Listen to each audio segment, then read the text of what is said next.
people used to ask how many weapons are we going to sell and stuff like that. But now things have changed to more culture, to more, you know, civilizational partnership. We have to go even further back when we talk about Armenian identity. It is one of the oldest civilizational, states that exist in the world. Like India is proud of its civilization, the ancient civilization. The fact that, we are one of the ancient people like the Greeks, like the Egyptians, the Chinese, the Assyrians, and others. Similarly, the Armenians are a very ancient people. When we talk about the connection between India and Armenia, it goes, Goharjan, of course, is a wonderful connection, but this connection goes back several centuries. To NEF Charcha, we have Arunansh B. Goswami as our guest for today. Arunansh has a lot of introduction, but for this episode, we'll be sticking to his introduction as expert fellow Orbeli Analytical Research Institute, Armenian government. He is also a historian who has deep interest into history. You can find his articles about history everywhere. And he's also an advocate Supreme Court. Apart from this, he has a lot of other interest also, but mentioning them will take another 1.5 hours. So I'll not be doing that. So welcome, Arunansh. Welcome to the podcast. Thank you, Nishant, for having me this particular podcast. And, it's a pleasure to talk to you today. Your organization is doing amazing work, I must say. Thank you. Thank you. So I'll start with a very layman questions. That is, what is Armenian identity? I mean, which is the closest country to Armenian identity, whether it is Iran, whether it is close to Georgia, whether it is close to Azeri identity? Because for an Indian, when we talk about Armenia, we often, go into nostalgia about Goharjan and all that.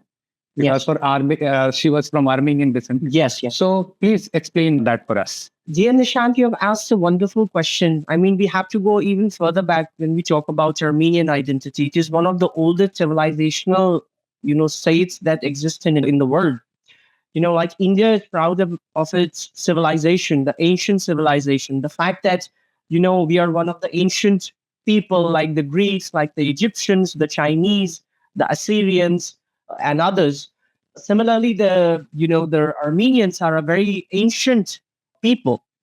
When we talk about the connection between India and Armenia, it goes, Goharjan, of course, is a wonderful connection, but this connection goes back several centuries. It goes back to the time when two princes from Kannauj or Kanya, Demeter and Ginasa, also known as Krishna and Ganesha, they went all the way to Armenia and they settled over there and established one of the oldest Hindu kingdoms in Armenia. So this is what, as many of your viewers must be aware, that Armenia is the first country in the world to officially declare Christianity as a state religion. So, it is considered to be the first of Christian country from, state perspective. So Saint Gregory the Illuminator was the person who brought Christianity to Armenia. And one of the disciples of Saint Gregory the Illuminator was Zenobius, or Zenobian the Syrian. He wrote about, the history of a place called Tehran in Armenia in his book, History of Tehran, in which he mentions about these two Hindu princes. There was a civil war in Kannauj or Kanyakumji back then. Today it is a city in Uttar Pradesh. And, Demeter and Ginase, or Krishna and Ganesh, they went all the way to Armenia. And the brother of the founder of the Arsacid dynasty, King Arsacid's brother, gave refuge to these princes, these royals, and they were settled over there. For a long time, there was a big Hindu community in Armenia. They were living very peacefully there. They also established their own temple. It is said that what used to be the Saint Karyapat of Mush monastery in eastern Turkey, in fact, used to be a temple before, a Hindu temple, which may be very interesting, especially to many historians who are associated with the rolling dispensation at the moment, because there's the civilizational push, which has been going around about in India for past several years, where several historians and other intellectuals have been trying to find about Indian connections in different parts of the world, from East Asia all the way to West Asia and beyond. So this is something very interesting, that there's a documented history of Hindu temple being there in what is now Eastern Turkey. As you know, Annie, it was a city of 1,000 cathedrals. It was a beautiful 1,000 churches, sorry, beautiful city in Eastern Turkey, which was used to be an Armenian city. Armenia, as I mentioned, has this amazing connection with the Indic civilization. But when we talk about the Armenian identity, what is Armenia? See, as I said, it is an ancient civilization people. Who are the Armenians? Armenians are the descendants of Noah. They are the descendants of Wahagan. They are the descendants of, Hayat, the archer. Because if you go to Armenia and ask them, would you call your country? They don't call their country Armenia. They call their country Hayastan. Like Indians call their country Bharat. India, that is Bharat, is the Union of States. So Armenia and Hayastan, they're descendants of Hayat the archer.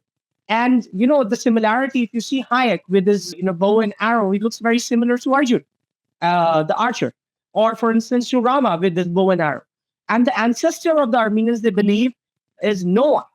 Now, if you have to compare it from the Indian perspective, there are two stories which are very popular in Hindu mythology, in India, and also in Armenia and other parts of the world. It is one of the stories that you find in different cultures. Like the Epic of Gilgamesh, you have in other cultures also, you have this story of the flood, the great flood. That, there was a great flood and everything was being destroyed, and one man survived with few animals and few other plants. And then, the earth started again, life started again, kind of that. So in India, we call him Manu. And in Abrahamic cultures, in Abrahamic faiths, he's Noah.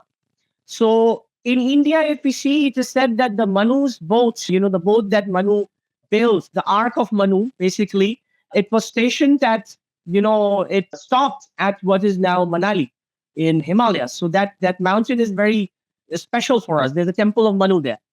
Similarly, in Abrahamic faith, it is believed that, the boat of the Ark of Noah, it stopped at Mount Ararat, which is actually in Turkey, but it is a symbol of Armenian nationhood. It is a symbol of Armenian identity. Ararat is associated with Armenia.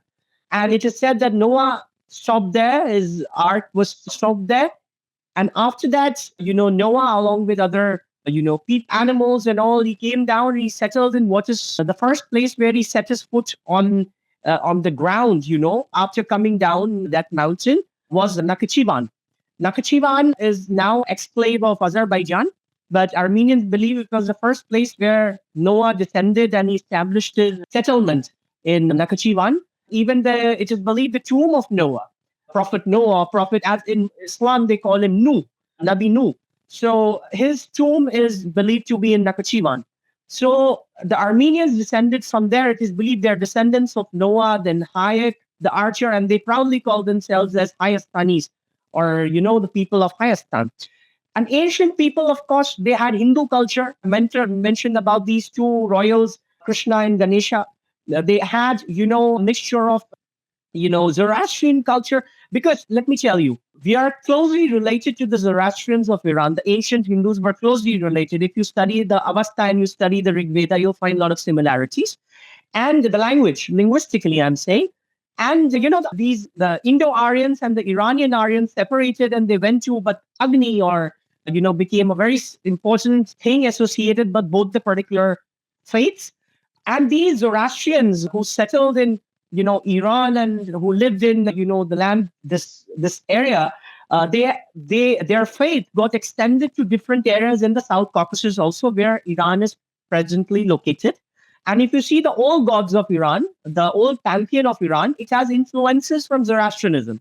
So, Ahmad, influenced by Ahura Mazda. Then you have, Anahita and other goddesses. Then you have Mir. You go to the temple of Garni, it is a sun temple.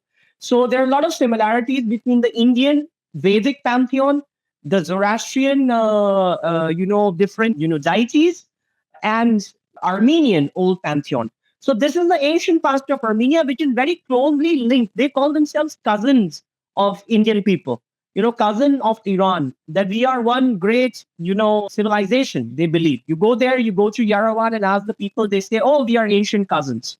So even though we are separated by thousands and thousands of kilometers, people talk about Angkor Wat, which is not that far from India, being the biggest temple in Cambodia, Hindu temple in Cambodia. I mean, many historians like to point out, but I am pointing out that look at Armenia. It is even more far out there in the South Caucasus, near, Georgia and Turkey and Russia and Iran. But still, it is so connected to us in a civilizational perspective. Coming back from that ancient time, if you look from from a modern political perspective, you find that the first Armenian constitution was written in India, in Madras. The first Armenian press was there in Madras. So, there are so many similarities, not just from an ancient perspective, but also from modern political perspective. There's so many warriors who lived in India who were from Armenian origin. And I can tell you, Armenians were like if I have to use a comparison, I want to use an analogy, I will say they were like the Gujaratis. So they were great traders. Armenians from New Julfa, which is New Julfa is now in Isfahan in Iran. These Armenian traders controlled significant amount of trade that happened in the Indian Ocean region. So Armenians were present of course, in India. They were there in Surat. They were there in Gwalior in central India. I've been working closely with the Sindhas of Gwalior, and I can tell you there is an entire symmetry of Armenians in Gwalior. Apart from that, you go to Calcutta, you find Armenian presence there. Madras, I have already told you, Shamir Shamirian was responsible for the first Armenian constitution in the world, written in India. And, Akbar was the first Armenian language general ever published in the world in India. So that is the amount of connection we have. It's not about, some new, suddenly we realize people were, I am aware that people were not aware that this small country in the South Caucasus had such an important relationship. But I think so. I'll be getting more into details further in this particular conversation, Nishant. Thank you for explaining it so beautifully. I mean, I am more knowledgeable after that answer. So we'll be shifting to India and Armenia strategic engagement. India and Armenia have been growing their military and political cooperation. So, what, according to you, are the key areas of defense collaboration under discussion, and how do they reflect India's strategic posture in the South Caucasus? See, Nishant, we need to understand that, India is a very important power when it comes to world geopolitics and geoeconomics. We are on the way to become a world power, and you become a world power when you have presence in different theaters in the world. Basically, you need to be present in different parts of the world, from East Asia all the way to Latin America. Some presence has to be, some strong geopolitical influence has to be there. You need to resolve conflicts. You need to be the peacemaker. And when you do that, something that Donald Trump is trying now, maybe to get a Nobel Prize, but he's trying to do that to show that America still has the influence to resolve conflicts around the globe. Maybe in, Congo and Rwanda, all the way to Thailand and Cambodia, to Armenia, Azerbaijan, and mistakenly he believes even in India and Pakistan. But, this logic remains that, if you want to be a great power, you need to have that presence. And India is extending its presence in different parts of the world. We have been moving to different parts of the world to stop conflicts and, help our partner nations. What I want you to tell you is this, that we need to understand from a geopolitical perspective, India has, had a problem with our neighbors, particularly with Pakistan, the conflict that has been going on for a long time. And we know that Pakistan is the only country in the world that doesn't recognize Armenia's existence. It's the only country that does not have any diplomatic relationship with Armenia. Why? Many people ask this question, that what is Pakistan's interest in this entire thing? Because we need to go more into, thinking of Pakistan and the political thinking of Pakistan to understand this. That is, modern Pakistan believes, their policymakers and top generals of Pakistani army, they have this understanding they are new Mughals. They are successors to the Mughal Empire. They have their own superiority complex. I would suggest read that book, Pakistan Army's Way of War by Christine Fair. When you sit in Rawalpindi, what kind of things are being taught to different officers and soldiers? They are being taught that you are far superior to your neighbor because you are descendants of the great Mughals. I mean, it's bizarre, but whatever it is, they believe in some form of a new Mughalism. And this new Mughalism and this aspiration to become Turk. Pakistanis have this thing, even though, as we know, they are Punjabi, they are Sindhis, they are Baluchistani, they are Khyber Pakhtunkhwa people, they are from Hota, they're from other places. But many of them, especially those who join the army, want to become like Turks. Like, we are Turks, which is, bizarre, as I said, which is preposterous. But they have been trying it for a long time. And they got their support when Recep Tayyip Erdogan rose to prominence in Turkey, in Istanbul. So Turkey, which has been promoting new Ottomanism for a long time as the, secure power, which is the main power in the Middle East. Turkey wants to position itself as a power that should be present in chambers of power, on tables of discussion in different areas. Maybe North Africa, they have been involved in Libya. You go to East Africa, they have been involved in Somalia, in Ethiopia. The Turks are expanding their power. They have the Mavi Vatan doctrine. They're expanding in the Mediterranean. They have conflicts with their neighbors. The Turks want to position themselves as the great, Ottomans. Erdogan wants to be Suleiman the Magnificent. His navy wants to be Barbaros Hayreddin Pasha. It is said that when Mediterranean was made a Turkish raid by the Ottomans. So they actually want to do that. And in this particular narrative, they get the support of Pakistan. Because even today in Turkey, very few people understand that after partition, not all Muslims went to Pakistan. And India is not a Hindu state. It is a secular state where all different faiths live.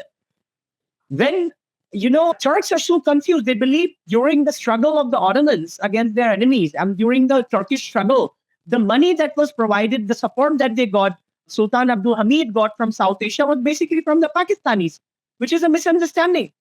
A relative of Ansari Bey who went and supported Turks was made as the vice president of India, Mr. Hamid Ansari.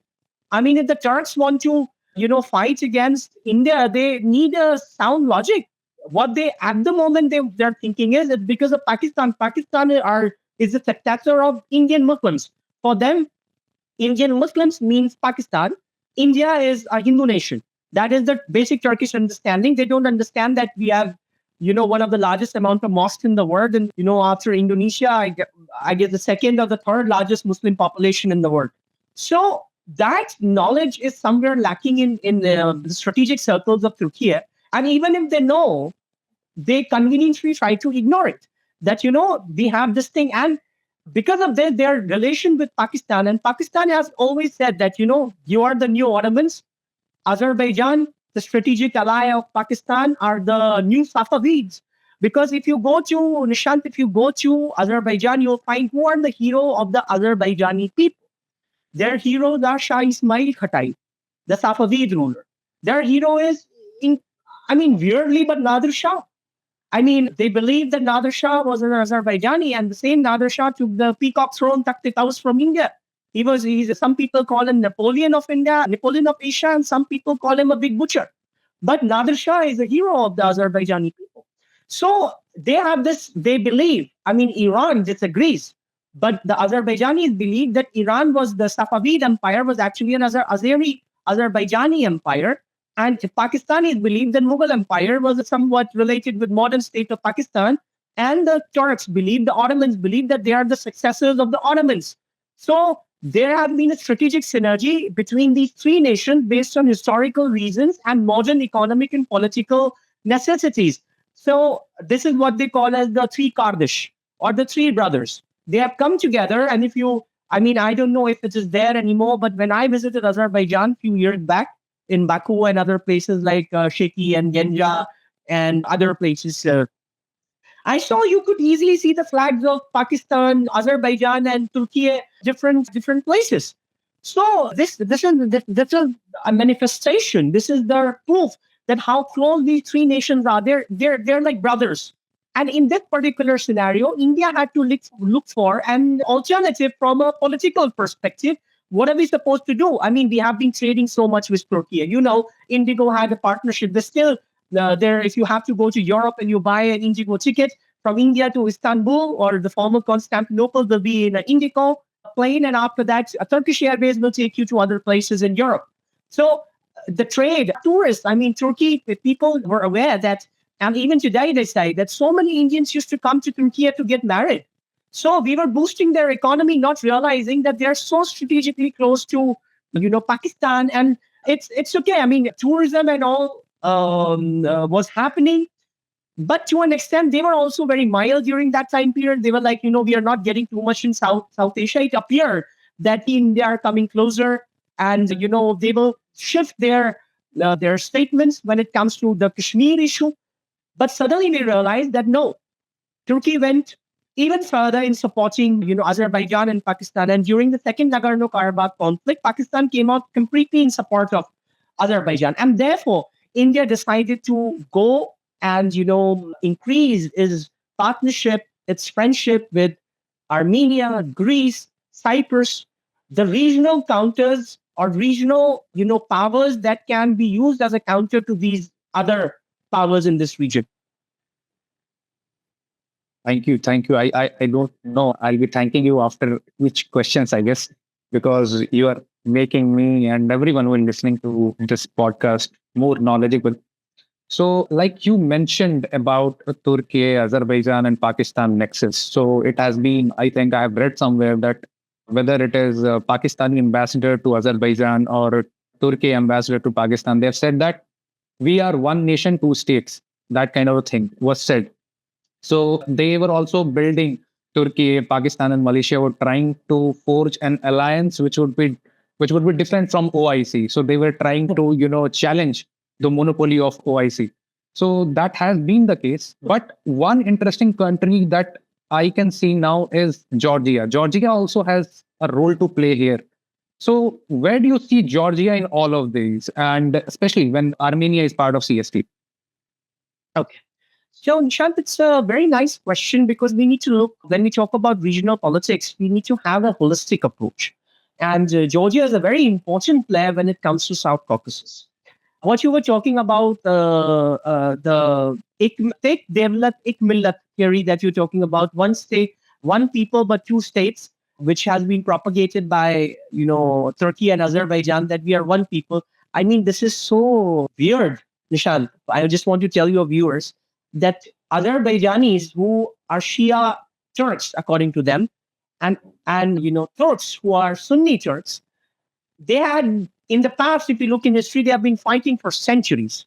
The Battle of Chaldiran was fought between the Safavids and the Ottomans. So, I mean, suddenly, because of the modern geopolitics, they are talking about two states, two people, one state, and all that. I mean, we know that they have had their own historical animosities.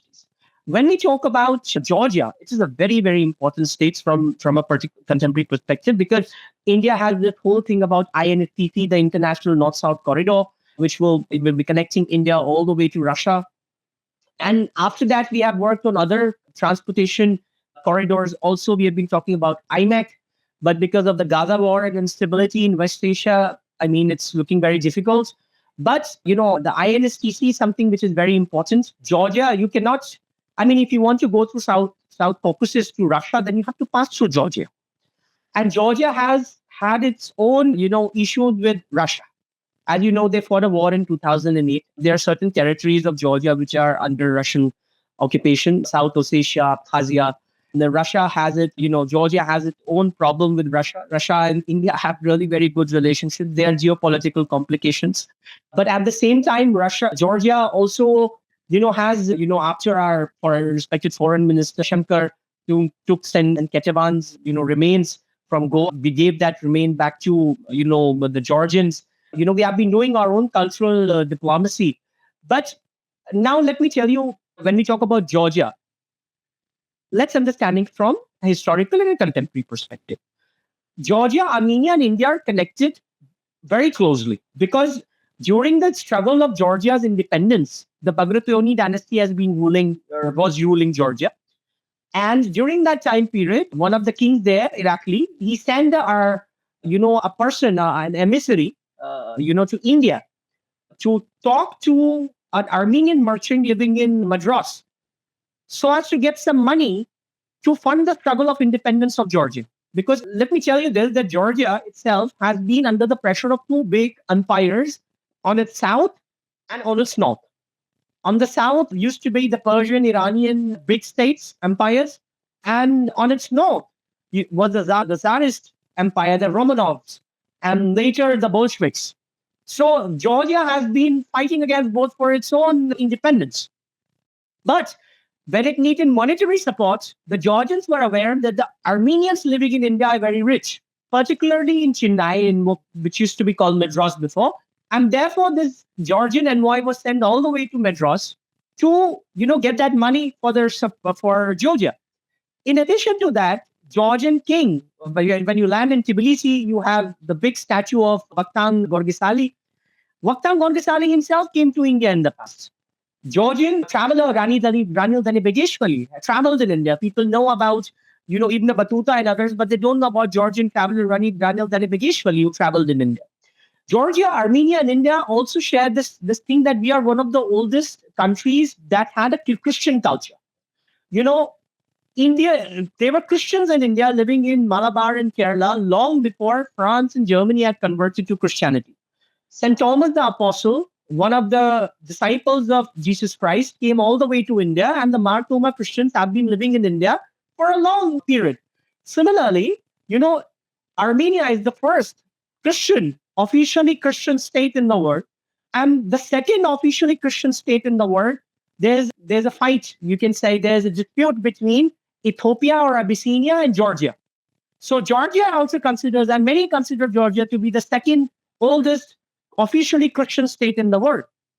So this heritage of ancient Christianity, Christians, even today, when you go, you have Mar Thoma Christians living in Kerala. St. Thomas attained martyrdom in India, in Chennai. There are 3 churches in the world, basilicas, built on the site where an apostle attained martyrdom. One is in India, that is the Mar Thoma Church in Chennai. One is the Santiago de Compostela in Spain. And then the other is your Vatican. St. Peter is in Vatican. So we are connected by that time. In addition to that, as I said, INSTC, there's a lot of trade which will benefit, Georgia, Armenia, India. Before the conflict, India had this route going through Azerbaijan. But, you need to do a strategic risk analysis and need to understand that, it is more risky to go through Azerbaijan if India wants to trade, because they can any day blackmail us and say, we'll close your trade deals, trade routes, and you'll not be able to reach Moscow. So it makes a lot of sense for India that have the, the Chaba port and then the Zahedan railway going via Iran all the way to, Armenia. And from there, going to Sunik province, going to the north, to Yerevan, and then Dilijan, and all the way to Tbilisi. And from Tbilisi, easily you can go to the Poti port. Georgia has a very big port in the Black Sea called the Poti port. From there, India can easily reach different countries surrounding the Black Sea. It's that important to have. Georgia is that important. It has Black Sea ports. So from there, you can go all the way to Bulgaria. You have access from there. You can go to other places. So that is why Georgia fits very well in this entire geostrategic, understanding. From an economic perspective, also, they are very important. I mean, the trade between India and Armenia is around $131 million. We trade mostly, pharmaceutical products and stuff like that. And they send us, they are very rich in minerals. They have molybdenum, they have zinc, they have copper, they have gold. We take a lot of, other stuff, minerals and all from them. We send them diamonds to be processed. In case of Georgia also, the tourism has seen, especially the tourism sector has seen a great boom. Indians realizing that, it is very difficult nowadays for many middle-class Indians who have the paying capacity, but it's difficult for them to get the Schengen visa and go all the way to Europe. They find that the aesthetics, the design, the vibe of Georgia is very similar to Europe, and getting the visa is not very difficult. So they're going. And Georgia is focusing very much on its adventure tourism, on its ecotourism. So if Georgia, Armenia, and India come together, they have a lot of things to gain. But we need to understand there's a complication. As I said, that Georgia does not have very good relationship with Russia. Their present dispensation is trying to keep it balanced. But Georgia has a very good relationship with Azerbaijan and Turkey. There's a trilateral, they do energy trade with Azerbaijan. a route is there which connects Azerbaijan via Georgia to Turkey. So they have really very good relationship with them. So we need to be mindful that geopolitics is not as simple as it appears. You rightly said that, in a small region, the complexities we can see that one country who identifies itself as a Christian state is anti-Azerbaijan, Turkey, and Pakistan. At the other hand, which is a neighbor of that country who also identifies itself as a Christian state, is very close to the other two countries. As well as we also can see that Armenia is part of CSTU, which is a kind of security alliance and which is headed by Russia. Although it was in recent past, we have seen that when the second Nagorno-Karabakh conflict was taking place, Russia did not actively involve itself when Armenia was being attacked, in spite of the fact that there is a clause that if any of the country involved in CSTO gets attacked, then the other countries also consider themselves at war with the other country which has attacked. But diplomacy is as complex as it can be. So, like you rightly mentioned about the trade and the international North-South corridor. So, India and Armenia are very good trading partners, and Armenia is one of the major buyers of Indian arms also. So, how do you think that India can leverage the military and technical cooperation support between and trade and infrastructure initiatives, for instance, via the North-South transport corridor? Nishant, so what you said is actually very interesting. The fact about so-called Russian betrayal and stuff like that.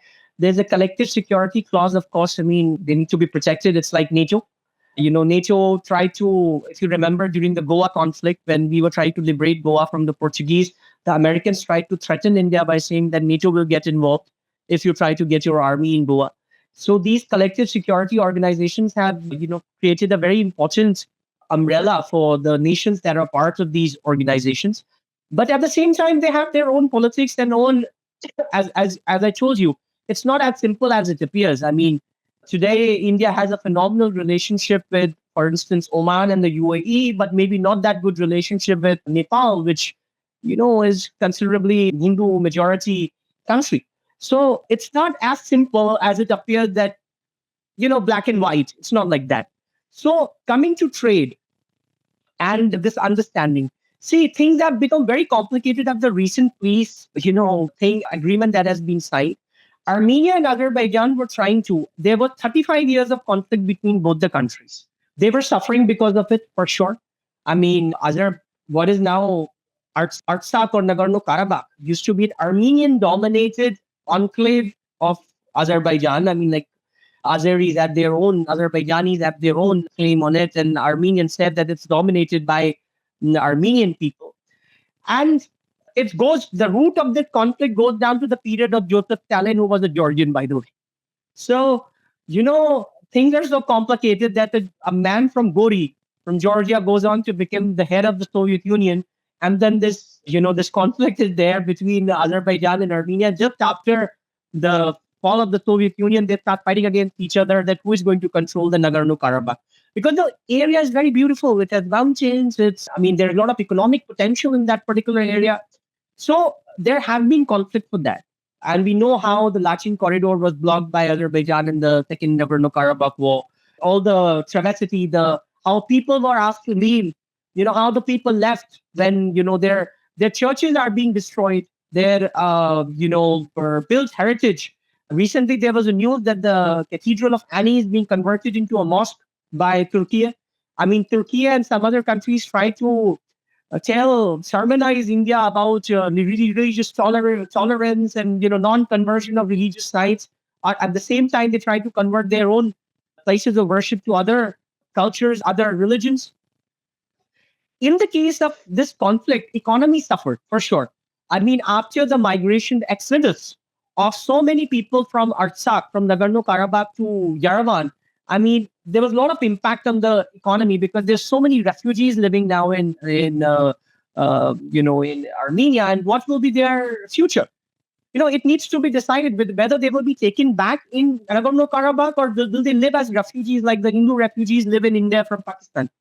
So will that be the situation or something else? Economy cannot be understood from just a simple trade perspective. There's a human element to it. And this is the human. Even yesterday, few days back, when President Pashinyan of Azerbaijan and President Aliyev of Azerbaijan and Prime Minister Nikol Pashinyan of Armenia were sitting in the White House, and they were sitting with Donald Trump and trying to figure out peace. During that time, one of the journalists asked the same question, which I am telling you, that will Azerbaijan allow the Armenian refugees to return back to Nagorno-Karabakh? And there was no answer from the leaders. He asked another question, the journalist asked another question. The question was, will you nominate Donald Trump for a Nobel Peace Prize? And both of them responded. So it is interesting that there were two questions, and the leaders decided to answer only the Nobel Peace Prize question. They conveniently ignored the human tragedy that is there of these Armenians who have been asked to leave.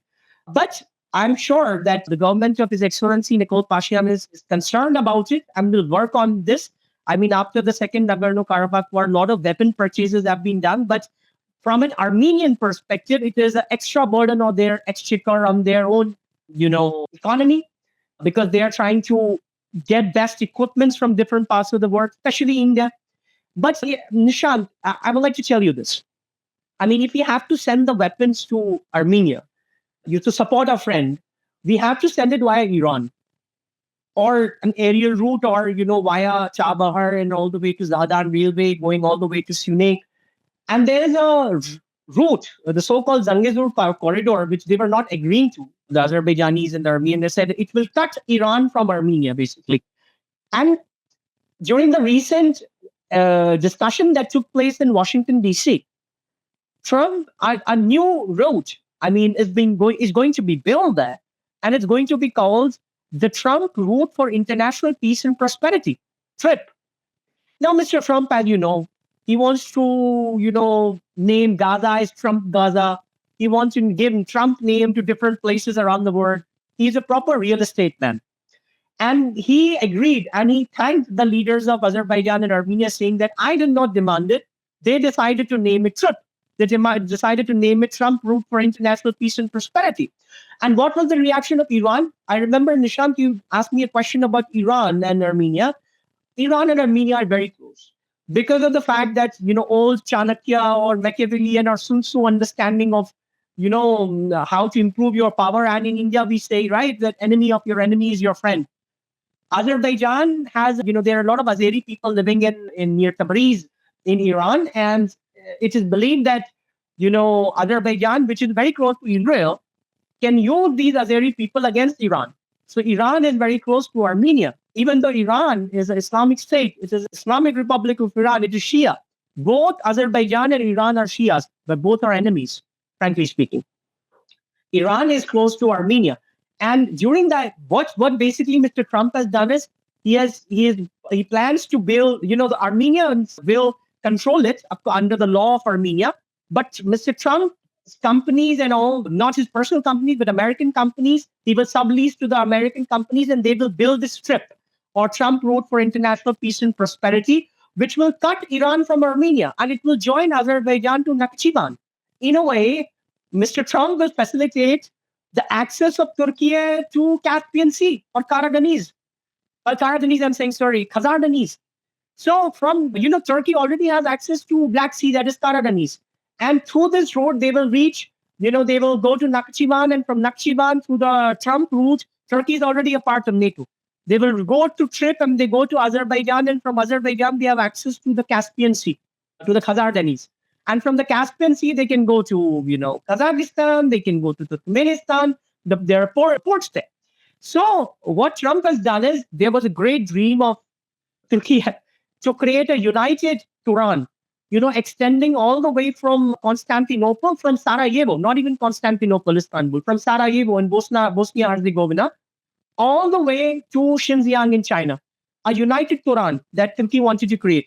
And maybe that will not be successful because you have Iran in between and then you others. But through this route, Turkey will be able to trade with Azerbaijan and Iran. And what has Iran said?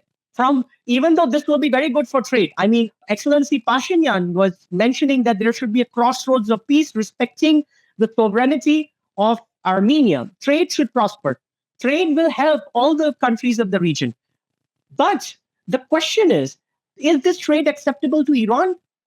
The international relations advisor of Ayatollah Khamenei Ali Akbar Vilaiti has made a statement against this Trump corridor, Trump route. Ali Akbar Vilaiti has said that we will not allow foreign mercenaries to be stationed on the northern border of Iran. And we will not allow Iran to be cut from Armenia. Because if this border is built, the day when Armenia, US wants, it can cut Iran. And India's access to the north, the whole INSTC goes through Iran, Armenia, Georgia, and you have an American corridor in between. Imagine what are the potentials, what are the things that can happen from a geopolitical and geoeconomic perspective. So this American corridor, and what about Russia? Russia used to be the regional guarantor of security in the South Caucasus. It was Russia's backyard. On the one side, the West is there in Russia's western backyard in Ukraine, where Ukraine, which shares the same Orthodox faith with Russia, is now in the Western camp. In the other backyard of Russia, that is South Caucasus, America has come as a guarantor of security. Imagine what complications it will have with trade. The only answer I have about how trade will prosper in this region, one of the things I see is tourism. I mean, both these areas have a lot of complications when it comes to building infrastructure. India can, of course, invest in roads and highways and other. In Armenia, we are doing it. There's a lot of medical student community living there. As you know, that many Indian students go to Eastern Europe, Central America, Central Asia, and South Caucasus to get medical education. That is one area where cooperation can be done. Apart from that, I told you a lot of minerals there: molybdenum, zinc, copper, gold. Some partnership there. And in addition, both these countries are very beautiful. They have mountains, beautiful mountains, and their ancient culture is so beautiful. I mean, you go to the Khorvirap monastery, from there you can see Ararat. So direct flights from New Delhi to Yerevan, to Tbilisi we have. So these kind of things, when they happen, it will boost tourism. It will be affordable tourism for the middle class. Georgia will benefit, Armenia will benefit, and those disgruntled tourists who are feeling bad by the treachery of Turkey and Azerbaijan against India during the option war, during the so-called, from the Pakistani side, their mission, the Banyanul Mahsus, their mission. In that particular thing, that the treachery of Azerbaijan and Turkey has led many Indians to boycott these nations. Where are they supposed to go now? Georgia and Armenia have a great opportunity. They can take benefit out of this, and trade will prosper because of the development of tourism. I think you rightly mentioned about Turkey. So what I could figure out in Erdogan reign is that it is totally different from what actually Ataturk imagined Turkey to be. Because after the Caliph was defeated in First World War and Erdogan, took over. So he was more closer, and he associated more with his Roman ancestry than to his Ottoman ancestry. And there are historical records saying that he actually hated the Ottoman. He did not wanted himself to be identified from his Ottoman past. But when we come to Erdogan, he is totally different, and he wants that larger Ottoman, heritage back, and he wants that caliph to be reestablished, in which it is being held by Pakistan and Malaysia. So yeah, this is a major issue, and you rightly mentioned about Operation Sindoor also. On one hand, Armenia and Turkey, they were in support of Pakistan, but on the other hand, Armenia has always taken this stand that Jammu and Kashmir is an integral part of India.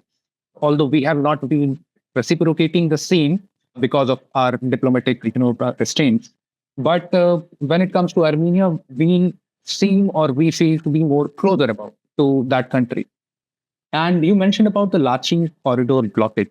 So, Arunansh, I wanted to know from you that what are alternatives? I mean, is there an alternative Armenia-Iran corridor going into place through which it can, access the Persian Gulf, or any Gulf corridor? Is there any kind of projects like this in pipeline? So, Shant, I would like to say two things. First of all, about what you said about Ataturk. Now, Ataturk's legacy is his party, his successors, the CHP, the Cumhuriyet ve Halk Partisi in Turkey, is weak now. The Turkish liberals are weak now. What you have in Istanbul, in Constantinople, or Constantinople, or many other names, which is considered one of the most important Christian cities in the world. You have a phenomenally new Ottomanist Islamist government. But at the same time, we need to understand he's very, very shrewd. I mean, he's talking against Israel. But at the same time, Erdogan is not doing anything against Israel. A few days back, Hakan Fidan was sitting with his Egyptian counterpart and talking about Islamic solidarity against Israel, but they are not doing anything. They are not doing anything particularly apart from speaking to counter Israel. Actually, if you see why, talking about corridors and this thing, why did, Azerbaijani president, why did, and one thing I would like to add over here is this, that during the recent meeting in Washington, D.C., a long decision of the United States government to not sell arms and defense technology to Azerbaijan has been lifted. So now there will be defense trade between United States and Azerbaijan. So this is a big, big news for not just South Caucasus, but for South Asia. Because after all, Turkish drones were reaching Pakistan. And Azerbaijan, Turkey, and Pakistan are the three brothers. And now Trump's government will be trading defense equipment with Azerbaijan. The thing has it has been lifted. And one of the reasons why Trump wants to be close to Azerbaijan a little bit, to open up to Azerbaijan, is also to make Abraham Accord successful. Azerbaijan can play an important role being a Muslim country. I mean, it's a Shia majority country. I mean, Israel is fighting a Shia Islamic Republic of Iran, and the Shias around the world their opinion is building against Israel. So at the same time, if you have Azerbaijan that claims that they are the descendants of Nadir Shah, they are the descendants of Shah Ismail Khatai and Shah Abbas, if you have a country like that come to your side and say that, no, we want the Abraham Accords, Jews and Muslims should live peacefully together. America is using Azerbaijan very tactically by helping build this script Trump wrote for international peace and prosperity, and allowing Azerbaijan to connect with Nakhchivan and further to Turkey. It also brings, and lifting the ban on selling defense technology, because there is a very strong Armenian lobby in Armenia, in America, in United States. In Los Angeles, in California, there's a very big Armenian diaspora. One of the biggest source of earning of the Armenian nation is actually remittances from its diaspora. Armenia has a very big diaspora. There's so many of them living in Lebanon, in Egypt. The makers of modern Egypt, Nubar Pasha Nubarian, was an Armenian. They have been living in India for such a long period of time. I did not mention in my first answer, but I would like to add that the Bodh Gaya temple in India was renovated by an Armenian, Joseph Beglar, who was from Nagorno-Karabakh, actually. His ancestors were from Artsakh, which is now a part of Azerbaijan. He was Baglarian from the Khamsa Malikdoms of Artsakh. And he used to work for the Archaeological Survey of India. His family was from Dhaka, basically, Bangladesh now. So, such a big diaspora. They get a lot of money from their diaspora, and Armenian diaspora is very strong. But Azerbaijanis have this problem with Armenia, which is now being resolved. And the president of Azerbaijan, Aliyev, has openly said that he will nominate Trump for the Nobel Peace Prize. And he used these words. He said, the most powerful capital in the world, Washington, D.C. I'm sitting here with Donald Trump. So basically, kind of now believes in American supremacy. Both of them are, by the way, post-Soviet nations. They are from the so-called Russosphere, from the so-called Russian zone of influence. But now they are tilted towards the West. Russia has lost two important, post-Soviet countries to the West. On the other hand, Russia is cozying up and coming closer to India, and India is coming closer towards Russia because India knows that, what is happening in South Caucasus and to an extent in other parts of the world may not be very good from a very geopolitical, from a strategic perspective. So, when you talk about modern Turkey, it has changed a lot. Ataturk, he was born in Salonika in what is now Greece. Many Orthodox Turks, who are very Islamist, they say that he was not even a Muslim. He was a Jew. He was a Donme. He was a Jewish convert who tried to show he's a Muslim. He was not. And that is why he destroyed the Ottoman Empire. It was a Zionist conspiracy. That is how many Islamist people in Turkey try to portray Ataturk. But Ataturk was, during a time period, Ataturk understood that why did Ottoman Empire become the sick man of Europe? It became the sick man of Europe because their technology was stagnated, their progress stagnated. They were living in the old medieval ages while Europe had gone forward. And they claimed to be a big player in European politics along with the Austro-Hungarians and the Tsarist kingdom, Tsarist empire of Russia, and the Germans, the Prussians. But the Ottomans had become stagnated. So Ataturk came and said that, you have to westernize. You have to look towards the West. Your script needs to change. Ataturk changed the script of the Ottoman Turkish language to Latin to align it with the West. What is happening today, Nishant, is this that the Turkish republics, Turkic republics, not Turkish, of Central Asia like Kazakhstan, Turkmenistan, Kyrgyzstan, Uzbekistan, they are giving up their Cyrillic script and they're planning to turn to Latin. So they are also moving away from the Russian zone of influence to the Western zone of influence, which is very bothersome, which is causing great stress to the people in Kremlin in Moscow. So in this particular scenario, I mean, these routes that you were talking about with Iran, I mean, allowing trip to be made means that, somewhere down the line, Armenia has also understood that Iran is not a big power anymore. I mean, they have, after that, bombing by the B-2 bombers that the Americans said, and how, if you see it during the recent press conference, he said categorically, Trump said categorically that, we destroyed the infrastructure of the nuclear infrastructure of Iran.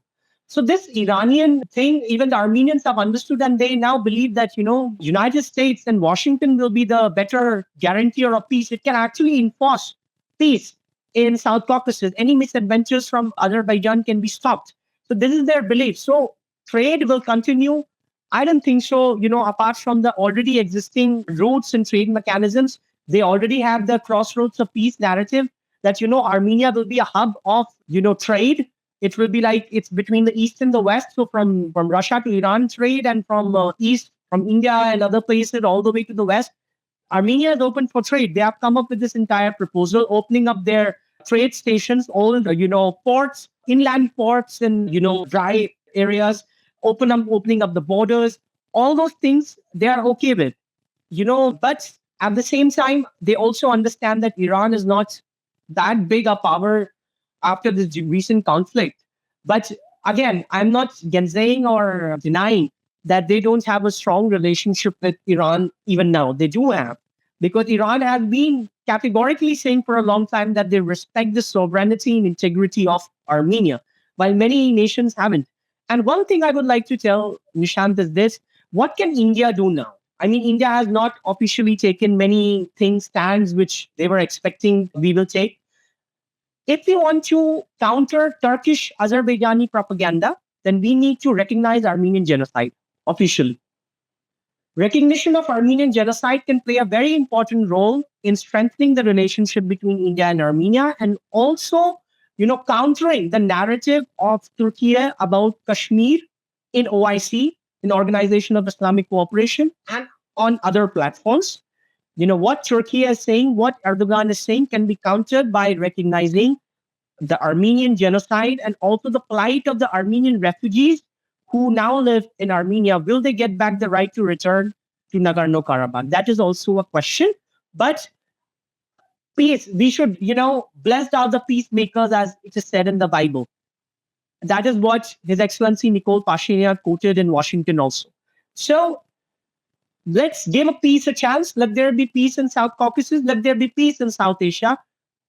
But being aware about our national interest is also very important, Nisha. In all these discussions, we have forgot one part till now. Like I was there, I was just thinking about it. Where does China stand in all these geopolitical scenarios? Because you cannot ignore China whenever there is a conflict or there is geopolitics at play. If there is US involved, there is Russia involved, then there is even bigger player. China is even bigger player now than Russia. So where is China in all these? Nishant, I can tell you this, that one of the, I guess the name was Zisha, or one of the ruling houses of this Armenia was called the House of Dragon.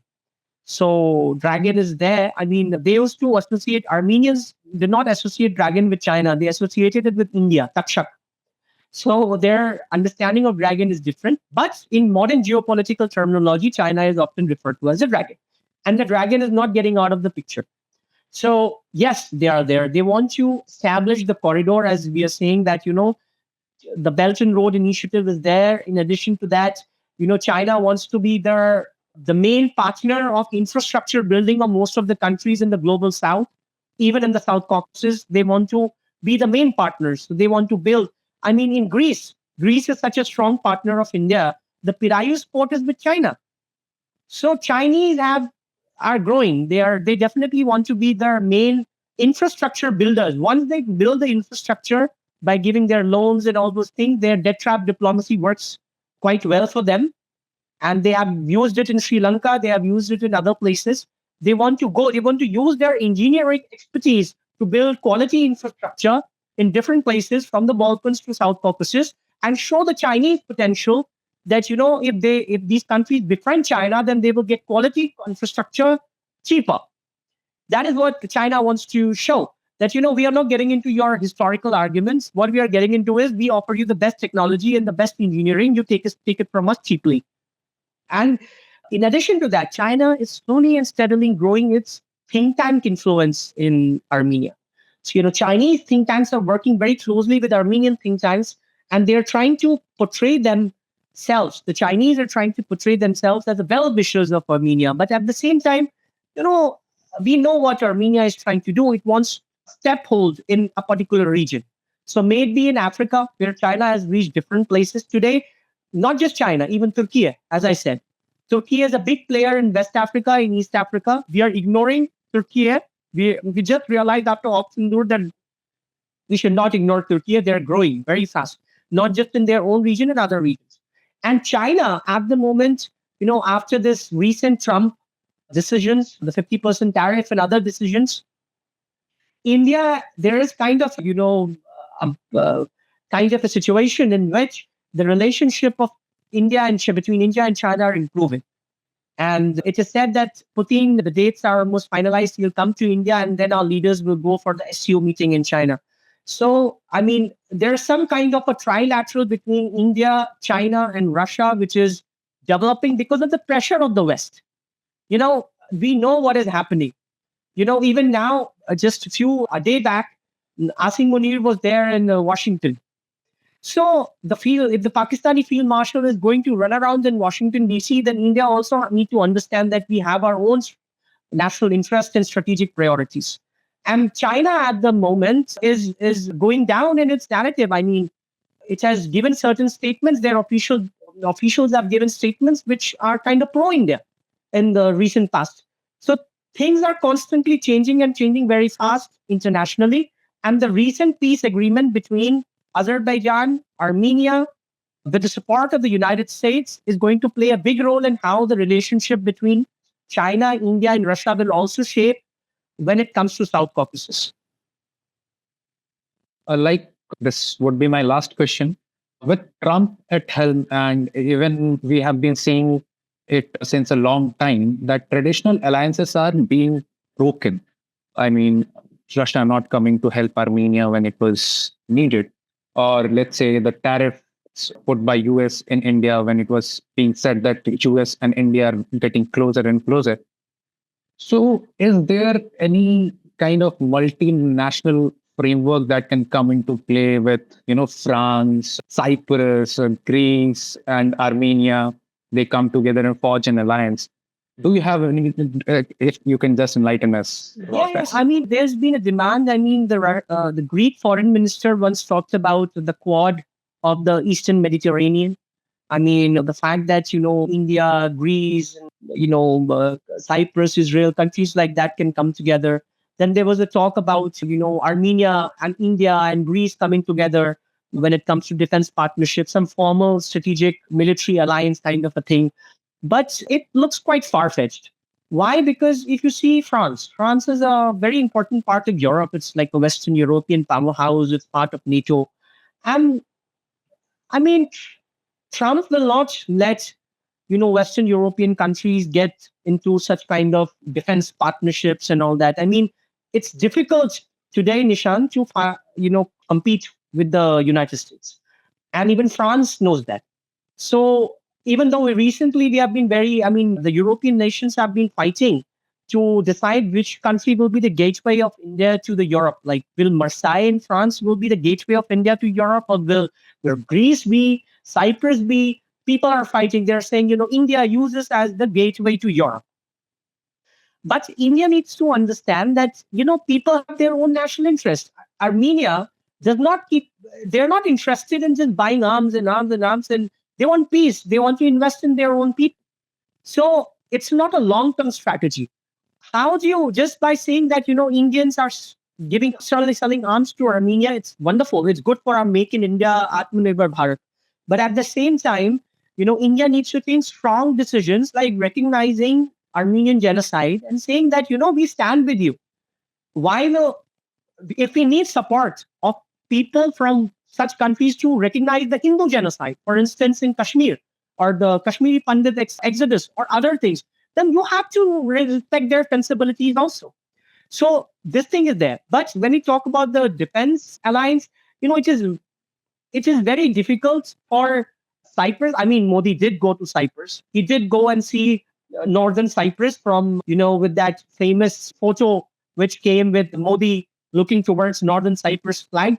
All those things are there, but it will be a good partnership. It will be used as a counter to the hegemony, to the attempts of Erdogan to create a empire in the Middle East, so to say. But a formal alliance looks very difficult when it comes to, something like a NATO or a CENTO or the SEATO or the CSTO or something like that. That's not happen. That doesn't appear it will happen. But, a great relationship based on common interests and history, particularly our past, our civilization. We have been affected by invasions for centuries, maybe Cyprus. I mean, what is now Turkey, if you see, Nishant? Eastern part of Turkey was basically Armenian land. And western part of Turkey and part of the Pontic area in Trebizond was Hellenic land, which was Greek-speaking people. And then you had the migration of the Turks. Kind of similar happened in South Asia. So, we have the same kind of experiences which are there. And we understand the pain. I mean, this conversion of Hagia Sophia to a mosque, or maybe Ani Cathedral, the Armenian cathedral, to a mosque, and then the whole story of Babri Masjid. There's similarities, and they understand the pain of each other. Maybe that is the reason that, Cyprus, Greece, and India have come very closely together. And Israel, of course, Israel is, it's very difficult. Again, this geopolitics comes in, that Israel is it's a friend of India. India maintains good friendly relations with Iran also. But, Israel is not very close to Armenia. Israel is close to Azerbaijan. So how we are going to work with all these alliances? How are we going to buy equipment from Israel, sell equipments to Armenia, manage all these kinds of technicalities? It's something which great diplomatic rigor and great intellectual understanding is required to make a plan for India to rise up to a great power, as a superpower, as we say. We have to deal with all these different diplomatic hurdles which are there. We have friends. Armenia is a friend, Greece is a friend, Israel is a friend, Iran is a friend, Egypt is a friend. But Egypt is not such a good friend of Israel. Israel is not a very good friend of Armenia. India and Russia are good friends. India and the EU are planning to complete the free trade agreement by the end of the year. But things are very complicated. Let's look at from bilateral perspective. And from a bilateral perspective, I see there's a great potential in India-Armenia relationship, particularly from a tourism perspective, from education perspective, infrastructure development perspective, pharmaceutical industries, they can invest more in Armenia, and likewise. And in addition to that, these arms sales and all will continue. Armenia will not get lackadaisical and stop strengthening its army. I mean, they should keep strengthening their army. And if India recognizes the historical sensibilities of Armenia, like it recognizes the Armenian genocide and things like that, it will be very good for our diplomatic outreach. People will understand the problem of Indians also then quite well. The pain, like I was talking about the Kashmiri Pandit exodus and things like that, will be talked about more in Armenia if we, understand their problem. But again, economically, bilaterally, let's look at from a bilateral, because then we get into a multilateral kind of a forum, it gets very difficult. Bilaterally, There's a lot of scope. We can even get Georgia, and it can be a trilateral kind of arrangement. But there's a lot of scope when it comes to trade and cultural relations. I think with that, we have come to an end of this great discussion. With the passion that you spoke, Arunansh, that was really great. I thoroughly enjoyed this conversation. I don't know about you, whether you enjoyed it No, or I not, really but enjoyed it, Nishant.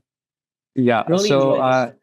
we look forward to having more conversations with you. It was like we have covered right from history, culture, trade, everything, every aspect was covered beautifully. A lot more can be covered, but since we have limited time, so we'll end it here. Thank you once again for joining us. It's a pleasure joining you, Nishant. Thank you for having me on this podcast.